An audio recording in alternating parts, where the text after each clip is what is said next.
আজকের এই Facebook, Instagram, হোয়াটসঅ্যাপের যুগে আম, এমন একটা সময়ের কথা ভাবা যাক যখন বিনোদন বা খবর জানার জন্য মানুষের ভরসা ছিল একটাই মাধ্যম।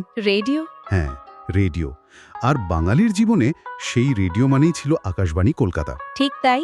এটা তো শুধু একটা রেডিও স্টেশন ছিল না, এটা ছিল বাঙালি সংস্কৃতি আর ঐতিহ্যের একটা বলতে গেলে একটা অংশ। হুম। আজকের আলোচনায় আমরা এই আকাশবাণী কলকাতার ইতিহাস আর তার যাত্রাপথটা একটু কাছ থেকে দেখব। আমাদের কাছে যে তথ্যসূত্রগুলো আছে সেগুলো ঘেঁটে দেখব কিভাবে একটা সম্প্রচার মাধ্যম একটা গোটা জনগোষ্ঠীর আবেগের সঙ্গে জড়িয়ে গেল। চলুন তাহলে গভীরে যাওয়া যাক। আমাদের এই আলোচনার উদ্দেশ্য হল আকাশবাণী কলকাতার জন্মলগ্ন থেকে বর্তমান পর্যন্তের বিবর্তনকে তুলে ধরা। শুধু তথ্যের নিরিখে নয়, এর সাংস্কৃতিক প্রভাবের দিকটাও দেখব আমরা। গল্পটা শুরু হচ্ছে প্রায় ১ শতাব্দী আগে। ভারতের রেডিও সম্প্রচারের ইতিহাসে কলকাতা তো একেবারে প্রথম সারিতে ছিল। একদম।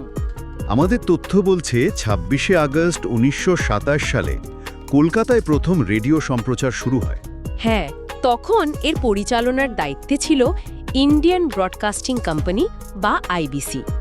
এর মাধ্যমেই কলকাতা ভারতের অন্যতম প্রাচীন একটা রেডিও কেন্দ্রে পরিণত হয়। তবে এখানে একটা মজার মোড় আছে। সেটা কি?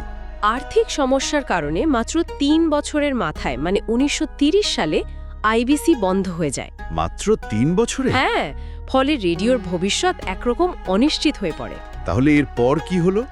এখান থেকে কি সরকারি উদ্যোগ শুরু হয়? ঠিক তাই। ১৯৩০ সালে ব্রিটিশ সরকার রেডিও সম্প্রচার নিজেদের হাতে তুলে নেয়। তখন এর নাম দেয়া হয় ইন্ডিয়ান স্টেট ব্রডকাস্টিং সার্ভিস বা আইএসবিএস। আচ্ছা, কিন্তু আমরা তো অল ইন্ডিয়া রেডিও নামটার সঙ্গে বেশি পরিচিত। সেই নামটা আসে এর কয়েক বছর পর। ৮ই জুন ১৯৩৬ সালে আইএসবিএস এর নাম বদলে রাখা হয় অল ইন্ডিয়া রেডিও বা এআইআর। আচ্ছা। কিন্তু সবথেকে আকর্ষণীয় বিষয় হলো আকাশবাণী নামের উৎস। হ্যাঁ, এখানে এসে বিষয়টা সত্যি আকর্ষণীয় হয়ে উঠছে। ১৯৫৬-৫৭ সাল নাগাদ অল ইন্ডিয়া রেডিওর সংস্কৃত নাম হিসেবে আকাশবাণী শব্দটা গ্রহণ করা হয়, যার মানে হলো আকাশ থেকে ভেসে আসা বাণী। একদম। কি অসাধারণ একটা কল্পনা, তাই না? সেই থেকে এআইআর কলকাতা পরিচিত হয় আকাশবাণী কলকাতা নামে। আচ্ছা, এই আকাশবাণী কলকাতার ঠিকানাটা প্রথম থেকে কি একই ছিল? না, শুরুর দিকে এর সম্প্রচার হতো গার্স্টিন প্লেস এলাকা থেকে। ওহ।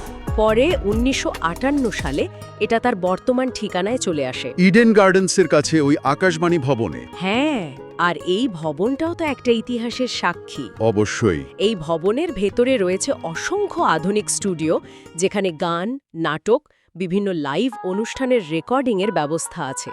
আজও এটা ভারতের অন্যতম গুরুত্বপূর্ণ একটা বেতার কেন্দ্র। আকাশবাণী কলকাতার সবচেয়ে বড় অবদান সম্ভবত বাংলার সংস্কৃতিকে সারা দেশের মানুষের কাছে পৌঁছে দেওয়া। বাংলার সাহিত্য পাঠ, রেডিও নাটক, রবীন্দ্রসঙ্গীত, নজরুল গীতি কি ছিল না? এখানে একটা অনুষ্ঠানের কথা তো না বললেই নয়, যা আজও বাঙালির আবেগের সঙ্গে জড়িয়ে আছে। মহিষাসুর মর্দিনী। একদম। দুর্গাপূজার ঠিক আগে মহালয়ার ভোরে এই অনুষ্ঠানটা শোনার রীতিটা একটা ঐতিহ্যে পরিণত হয়েছে। এটা শুধু একটা অনুষ্ঠান নয়, বাঙালির কাছে এটা উৎসবের আগমনী বার্তা। ঠিক। আচ্ছা, শুধু গান বা নাটক তো নয়, আকাশবাণীর আরও একটা বড় ভূমিকা ছিল। হ্যাঁ, সেটা হলো নির্ভরযোগ্য সংবাদ পরিবেশন আর শিক্ষামূলক অনুষ্ঠান, বিশেষ করে গ্রাম বাংলার সাধারণ মানুষের জন্য। একদম।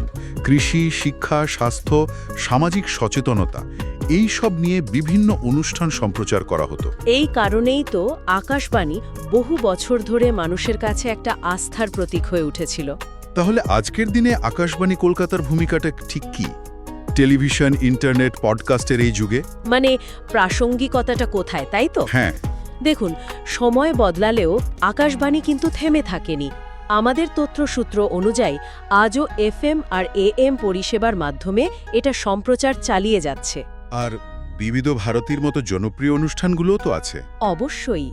আর তার পাশাপাশি অনলাইন লাইভ স্ট্রিমিংয়ের মাধ্যমে নতুন প্রজন্মের কাছেও পৌঁছানোর চেষ্টা করছে। অর্থাৎ আধুনিক প্রযুক্তির সঙ্গে তাল মিলিয়েও নিজের ঐতিহ্যকে ধরে রেখেছে এই প্রতিষ্ঠান।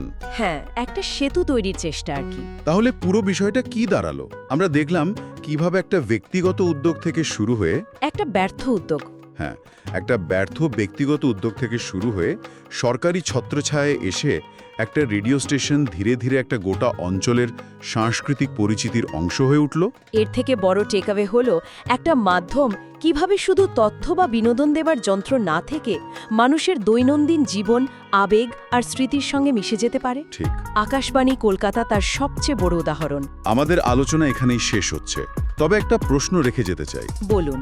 আজকের এই ডিজিটাল যুগে যেখানে প্রত্যেকের নিউজ ফিড আর প্লেলিস্ট সম্পূর্ণ ব্যক্তিগত, মানে অ্যালগোরিদম দিয়ে ঠিক করে দেওয়া, হ্যাঁ, সেখানে আকাশবাণীর মতো একটা গণমাধ্যমের প্রাসঙ্গিকতা ঠিক কোথায়? আকাশের একটি কণ্ঠস্বর কি আজও একটা গোটা সমাজকে একইভাবে একসুতোয় বাঁধতে পারে, যেভাবে একসময় বাঁধত?